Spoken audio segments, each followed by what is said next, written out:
जन हुंकार किस एपिसोड में आप सभी का बहुत बहुत स्वागत है। मैं हूं महेश बहुगुणा, आप देख रहे जन हुंकार एपिसोड। आज के जन हुंकार एपिसोड में भारत के चुनाव प्रणाली में हो सुधार और जो सरकारी सेवारत रह चुके हैं वो न लड़ें और उन पर लगे बैन, करेंगे इस पर विस्तृत बातचीत। फैसला आपका, बताएंगे आप होना चाहिए या नहीं। यदि मैं भारत की बात करूं, चुनाव प्रणाली की बात करूं, तो चुनाव सुधार को लेकर के लगातार सरकार की कई गाइडलाइन अभी बनी हुई हैं, जहां पर लगातार एक विषय भी बना हुआ है, अनेक सुधार दिए गए हैं। यदि उस चुनाव सुधार की बात की जाए तो संविधान में और बड़ी बड़ी जो भारत की प्रतियोगिता परीक्षाएं हैं उनमें लगातार एक विषय भी चल रहा है, जिसमें कि अनेक ऐसे, यदि पूर्व में 2024 की बात की जाए, 2019 के चुनाव की बात की जाए, तो 19% से ज्यादा सांसदों के ऊपर मुकदमा दर्ज, और वर्तमान में लगभग राजनीति में 43.8% से ज्यादा राजनीतिज्ञों के ऊपर मुकदमे दर्ज।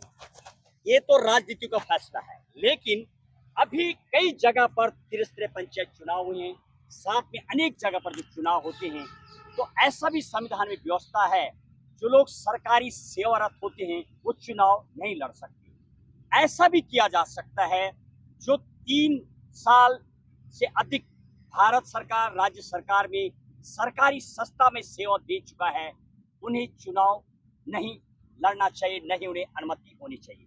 भारत जैसे विशाल लोकतंत्र, भारत जैसे विशाल समुदाय वाले लोग, जहां पर किसी भी चीज की कमी नहीं है, अनेक ऐसे राजनेता जिन्होंने पूरा जीवन राजनीति में लगा दिया और पार्टियों के डंडे पर्दे उठाते उठाते जीवन बीत जाता है। अचानक रिटायर्ड जब लोग आते हैं तो उनको टिकट मिल जाता है पार्टी का, चुनाव जीत जाते हैं। आप अंदाजा लगाइए, रिटायरमेंट के बाद कई चीजों पर उनके द्वारा जो खर्च की मैं बात कर रहा हूँ, समाज को मानो एकदम तोड़ने का जैसे काम करते हैं।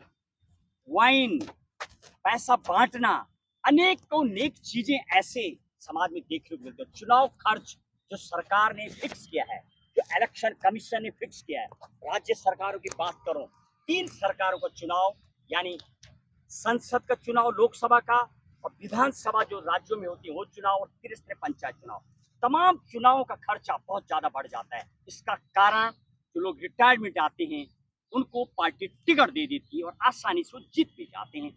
डिस्क्रिमिनेशन आर्टिकल 18 का उल्लंघन भी कहा जा सकता है। हालांकि यदि आप संविधान पढ़ेंगे तो फंडामेंटल राइट भी है, अधिकार है ये चुनाव लड़ना, ये है।